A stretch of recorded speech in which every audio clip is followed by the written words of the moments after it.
আসসালামু আলাইকুম ওয়া রাহমাতুল্লাহি ওয়া বারাকাতুহু। আজকে আলোচনা করব বিক্ষিপ্ত কিছু স্বপ্নের ব্যাখ্যা নিয়ে, যেগুলো হয়তো আমরা জানি না। আলোচনা বুঝতে সাথেই থাকবেন। এখনও যারা চ্যানেলটি সাবস্ক্রাইব করেননি, সাবস্ক্রাইব করতে ভুলবেন না। প্রত্যেক ভিডিওতেই বলি, ভেরিফাই চ্যানেলের ডিসক্রিপশন বক্সে ক্লিক করলে পেজ এবং আইডি আসবে। এটা ছাড়া আলাদা অন্য কোনো পেজ নেই, আইডি নেই, ইমো নেই, হোয়াটসঅ্যাপ নেই, টিকটক নেই।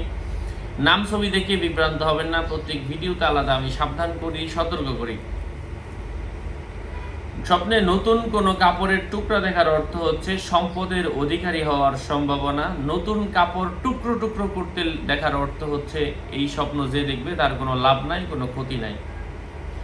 স্বপ্নে নাক দিয়ে শ্বাস টানতে দেখার অর্থ হচ্ছে স্বপ্নদ্রষ্টা রাগান্বিত হবে। সবুজ উর্বর জমি ও শুষ্ক অনুর্বর জমি উভয়টাকে তার হাতের মধ্যে দেখা সে তার জমিনের মালিক হওয়ার অর্থ বহন করে। স্বপ্নে ফসল মারাই করতে দেখার অর্থ হচ্ছে অধিক সম্পদ পাবে। যদি কেউ দেখে সে অন্যের মুখের ঘ্রাণ নিচ্ছে, তা থেকে মদের ঘ্রাণ পাওয়া যাচ্ছে, তাহলে এর দ্বারা ঘ্রাণ নেওয়া ব্যক্তি যার ঘ্রাণ নিয়েছে তার থেকে ওই পরিমাণ খারাপ কথা শুনবে যেই পরিমাণ খারাপ ঘ্রাণ সে নিয়েছে।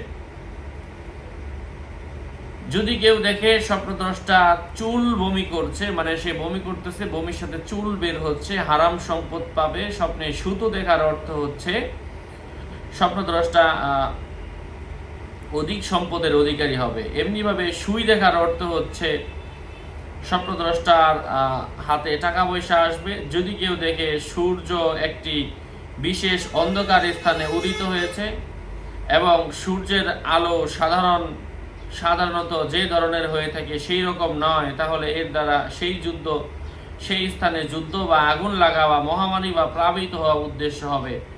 সূর্য উদিত হতে দেখার অর্থ হচ্ছে তার আলো সাধারণ আলোর মতোই পরিপূর্ণ।